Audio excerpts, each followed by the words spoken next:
Spiritual தமிழன் நேயர்களுக்கு வணக்கம். இந்த சேனலை சப்ஸ்கிரைப் பண்ணலனா சப்ஸ்கிரைப் பண்ணுங்க, மறக்காம பெல் சிம்பலை கிளிக் பண்ணுங்க. நம்ம சேனல்ல விளம்பரம் செய்ய நினைக்கிறவங்க கீழ்காணும் மெயில் ஐடியை தொடர்பு கொள்ளலாம். குரு பகவான் 2024ஆம் ஆண்டு மே 1ஆம் தேதி நண்பகல் 12:59 மணி அளவுல மேசராசி கார்த்திகை நட்சத்திரம் 1ஆம் பாதத்துல இருந்து ரிஷபராசி கார்த்திகை நட்சத்திரம் 2ஆம் பாதத்திற்கு பெயர்ச்சி அடைகிறாரு. பொன்னவன் மன்னவன் அள்ளித்தரதுல வள்ளல் அப்படின்னு குரு பகவான ஜோதிட சாஸ்திரங்கள் கொண்டாடுது. குரு இருக்கின்ற இடம் பால், பார்க்கின்ற இடம் கோடி நன்மை பெறும் என்றும் கூறப்படுவது உண்டு.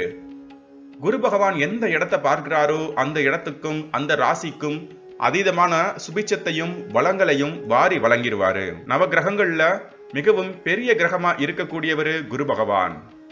சூரியன் தன்னோட ஒளிய பிற கிரகங்களுக்கு கொடுக்கிறார் அப்படின்னா அப்படி பெறுகின்ற ஒளியில குரு பகவான் அதீதமான அளவு பிரதிபலிக்கிறாரு. ரிஷபத்துல இருக்கிற குரு பகவானோட பார்வையில கன்னி, விருச்சிகம் மற்றும் மகரம் ஆகிய ராசிகள் இருக்க போகுது. சரி, சுத்தி வளைச்சு பேசாம உங்க ராசிக்கு என்ன மாதிரியான பலன்கள் கிடைக்கும் அப்படின்னு நாம இந்த வீடியோல பார்ப்போம். கன்னி ராசி திட்டம் போட்டு செயல்படக்கூடிய ராசி கன்னி ராசி. யோசிச்சு நல்லது கெட்டதை நேரம் பார்த்து சாதிக்கிறதுல கன்னிராசிக்காரவங்க வல்லவங்க. தம் பக்கம் பிரச்சனை இருக்கு அப்படின்னா பதுங்கிடுவாங்க. ஒருவேளை இவங்க பக்கம் நியாயம் இருந்து எதிரியின் தரப்புல நியாயம் இல்லை அப்படின்னா கன்னிராசி போல தந்திரமா செயல்பட்டு எதிரியை வீழ்த்துறதுல யாருமே இணையா இருக்க முடியாது. ராசிக்கு 7ஆம் இடத்துல ராகு, 6ஆம் இடத்துல சனி பகவான், ராசியிலேயே கேது. சனி பகவானால பல்வேறு நன்மைகள் இப்ப வரைக்கும் கன்னிராசிக்கு நடைபெற்றுக்கிட்டு தான் இருக்கு. அப்படின்னாலும் முழுமையான மன திருப்தியை அடைய முடியாத சூழ்நிலையில தான் கன்னிராசிக்காரவங்க இருக்காங்க. அதுக்கு காரணம் ராசியிலேயே இருக்கக்கூடிய ஜென்ம கேது. கேது பகவான் குரு பெயர்ச்சி வரைக்குமே மனசுல இருந்த கஷ்டங்களை மேலும் மேலும் பெருசாக்கிக்கிட்டும் குழப்பத்தை ஏற்படுத்திக்கிட்டும் இருந்தாரு. என்ன செஞ்சாலும் அது ஒரு சில தடைகள் காரணமாகவும் பயத்தின் காரணமாகவும் தாமதங்கள் காரணமாகவும் கைகூடாமலேயே இருந்துச்சு. நல்ல நண்பர்கள் கிடைச்சாங்க, நல்லதொரு உத்தியோகம் கிடைச்சும் அது உங்களை ஏமாற்றிய வண்ணமே இருந்துச்சு. எல்லாருமே உங்களை ஏமாத்திட்டாங்க. நீங்க எவ்வளவு ட்ரை பண்ணாலும் பிரச்சனைகளை கைக்குள்ள வச்சுக்க முடியல. வருமானம் பத்தல, அரசாங்க வேலையும் கிடைக்கல, உத்தியோக உயர்வு கிடைச்சும் அதற்குரிய வருமானம் இல்லாததால என்னடா வாழ்க்கை இது அப்படின்னு கன்னிராசிக்காரவங்க வாடி போய் இருக்காங்க. இவ்வளவு இருந்தாலும் மனதைரியத்தோட இருக்கிறதுக்கு ஒரே காரணமா இருக்கக்கூடியவர் சனி பகவான்.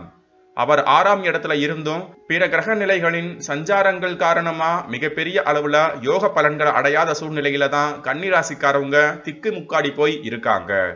பல்வேறு திட்டங்களை ஒண்ணுமே இல்லாத நிலையில கூட போட்டு வச்சுக்கிட்டு இருந்தாலும் இனி அது கைகூடுமா அப்படின்னு பார்த்தா இந்த குரு பெயர்ச்சியில இருந்து எல்லாமே கைகூடும். குருவோட பார்வையில, அதுவும் தன்னோட வலிமையான 5ஆம் பார்வையால கேது பகவான குரு பகவான் பார்க்கிறாரு. இதனால முதல்ல மன திருப்தி கிடைக்கும். 9ஆம் இடத்துல இருக்கிற குரு உங்களுக்கு கட்டாயம் நிலபுலன், வண்டி வாகனம், சொத்து சேர்க்கை, சுகபோக வாழ்க்கை உள்ளிட்டவைகளை ஏற்படுத்தி தருவாரு. மனசில் இருந்த பாரம் குறையும்.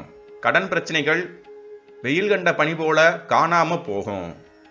வருமானத்துக்கு குறையா இருக்கு, வருமானம் எப்பதாயா வரும், பிரச்சனை மேல பிரச்சனையா இருக்கு அப்படின்னு நினைக்கிறவங்களுக்கு கைக்கு வராத பணம் கைக்கு வந்து சேரும். புதிய தொழில் துவங்க நினைக்கிறீங்களா? இப்ப துவங்குங்க, ஜாக்பாட்டான நேரம். பண வரவுக்கு பஞ்சம் இருக்காது, தொழில் விருத்திக்கும் குறை இருக்காது. இறங்குகின்ற முயற்சிகள் எல்லாமே ஏகபோகமா அதிரி புதிரியான வெற்றிகளை உங்களுக்கு பெற்றுத்தரும். குழந்தை பாக்கியம் கைகூடும். குலதெய்வ அருளும் பரிபூரணமா கிட்டும். குலசாமி உங்களுக்கு கூடயே இருக்கிறத உங்களால உணர முடியும். வேலையில பிரச்சனையா இருக்கு, இவங்கெல்லாம் தொழில் ஆரம்பிச்சுட்டாங்க, நம்மளால முடியாதா அப்படின்னு துணிஞ்சு இப்ப நீங்க இறங்குறீங்க அப்படின்னா கட்டாயம் வெற்றி மேல வெற்றி தான். ராஜாவுக்கு ராஜா நான்டா அப்படின்னு நீங்களாகவே இறங்கி வேலையை ஆரம்பிப்பீங்க. கூடிய சீக்கிரமா அந்த தொழிலும் மிகப்பெரிய அளவுல விரிவடைய ஆரம்பிக்கும். மனசுல ஏகப்பட்ட வருத்தங்கள், வலிகள், கஷ்டங்கள், அந்த ஜோசியக்காரன் அதை சொல்லிட்டான், இந்த ஜோசியக்காரன் இதை சொல்லிட்டான், கடங்காரன் அப்படி திட்டான், வேலை கொடுத்தவன் சம்பளம் கொடுக்காம ஏமாத்திட்டான் அப்படின்னு கன்னிராசிக்காரவங்க மனசுல ஒன்னுத்துக்கும் பிரயோஜனமே இல்லாத விஷயங்கள் தான் குழப்பமா மாறி கொடுமை பண்ணிக்கிட்டு இருக்கு. அவை எல்லாமே இந்த காலகட்டத்தில் இருந்து இதெல்லாம் ஒரு விஷயமா, நான் பார்க்காத பஞ்சாயத்தா, போப்பா, ஏகப்பட்ட வேலை இருக்குன்னு சொல்லி இறங்கி விளையாட ஆரம்பிப்பீங்க. பணத்துக்கும் இனி பஞ்சம் இருக்காது. காதலிக்கிறேன், அவர் கூட சண்டையாயிருச்சு, அவர் திரும்பி வந்து என் கூட பேசுவாரான்னு கன்னிராசி பெண்கள் காத்துக்கிட்டு இருக்காங்க. அவங்களுக்கும் இந்த காலகட்டம் கனிவான காலகட்டமா அமைய போகுது. பிரிந்திருந்த கணவன் மனைவியும் ஒன்று சேருவாங்க, பிரிந்த காதலரும் தேடி வருவாரு. இரு வீட்டார் சம்மதத்தோட கல்யாணமும் கைகூட போகுது. கல்யாணம் ஆனவங்களுக்கு எப்போ குழந்தை பாக்கியம் பிறக்கும் அப்படின்ற ஏக்கம் இருந்துகிட்டு இருந்துச்சு. அது இந்த காலகட்டத்தில் மாறும். ஏக்கம் எல்லாம் மாறி அது ஏகபோகமான மகிழ்ச்சியா ஆர்ப்பரிக்க ஆரம்பிக்கும். வாடகை வீட்டில் இருக்கேன், நான் ஒத்தி வீட்டுக்கு போனாலே பெரிய விஷயம் அப்படின்னு ஒரு சிலர் நினைக்கிறாங்க. அவரவர் ஜாதகப்படி தசாபுத்தியின்படி ராகு தசை முடிய போகுது, ராகு தசையோட கடைசி கட்டத்தில் இருக்கேன் அப்படிங்கிறவங்களுக்கு இந்த காலகட்டத்தில் வீடு கட்டுவதற்கான வாய்ப்புகள் அமைஞ்சிடும். குருதசை நடக்குது அப்படின்னா கட்டாயம் சொகுசு கார்கள், சொகுசு வீடுகள் கட்டுறதுக்கும் வாங்குறதுக்கும் அதிக வாய்ப்புகள் இருக்கு. சனி தசை நடக்குது அப்படிங்கிறவங்களுக்கு இந்த காலகட்டத்தில் உடல்நிலையில சற்று கவனம் செலுத்துறது நல்லது. மற்றபடி எந்த பிரச்சனையும் இருக்காது. செகண்ட் ஹேண்ட் வாகனங்கள், குவாரியில பிசினஸ் பண்றது, குவாரி பிசினஸை தவிர்த்து குவாரியில நல்ல வேலை கிடைக்கிறது, சனி பகவான் சார்ந்த தொழில்கள் அமைகிறது உள்ளிட்டவை உங்களுக்கு அமையும். ஒரு சில பேருக்கு இப்போ செவ்வாய் தசை நடந்துகிட்டு இருக்கும். அவங்களும் இந்த காலகட்டத்துல நல்லதொரு ஆன்மீகத்துல ஈடுபாடு காட்டுங்க. நிலபுலன்களோட கட்டாயம் இந்த வருஷம் செட்டில் ஆவீங்க. திடீர்னு வாய்ப்புகள் அமையும்.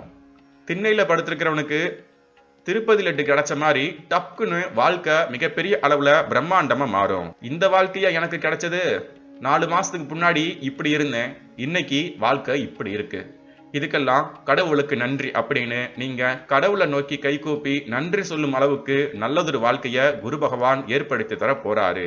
ஒரு காலத்துல உங்களை குறை சொன்னவன் பூரா பேரும் உங்களை பார்த்து கையெடுத்து கும்புற காலமா இனி இந்த காலம் அமைய போகுது. 198% நீங்க தான் இந்த வருஷம் ராஜா. மேலும் பல நன்மைகள் நடக்கணுமா, நாம எப்பயுமே சொல்றது போல குலதெய்வ வழிபாடு, அதோட சேர்ந்து இந்த முறை நீங்க செய்ய வேண்டியது சித்தர் வழிபாடும். மலை மேல இருக்கிற கோயில், அது அழகர் கோயிலோ, பழனி மலையோ, அல்லது திருப்பதியோ, ஐயப்பனோ, எந்த சாமியை வேணாலும் இருக்கலாம். மலை மேல இருக்கிற ஒரு சாமியை போய் தாராளமா மனசா கும்பிட்டுட்டு வாங்க. விநாயகரை தினைக்கும் வழிபாடு செய்யுங்க. இந்த முறை கிடைக்கிற வளர்ச்சியை நீங்க விட்டீங்கன்னா வேற எப்ப கிடைக்கிற வளர்ச்சியையும் வளர்ச்சிக்கான காலத்தையும் பயன்படுத்த முடியும்னு யோசிச்சு பாருங்க. எல்லாம் உங்க நன்மைக்கு தான். நம்ம சேனல்ல விளம்பரம் செய்ய நினைக்கிறவங்க கீழ்காணும் மெயில் ஐடியை தொடர்பு கொள்ளலாம். மேலும் இது போன்ற ஆன்மீகம், ஜோதிடம், ராசிபலன், சித்தர் வழிபாடு, கோயில்கள், புராணங்கள், இதிகாசங்கள் பற்றிய தகவல்களுக்கு ஸ்பிரிச்சுவல் தமிழன் சேனலை சப்ஸ்கிரைப் செய்யுங்க. மறக்காம பெல் சிம்பலை கிளிக் பண்ணுங்க. நன்றி.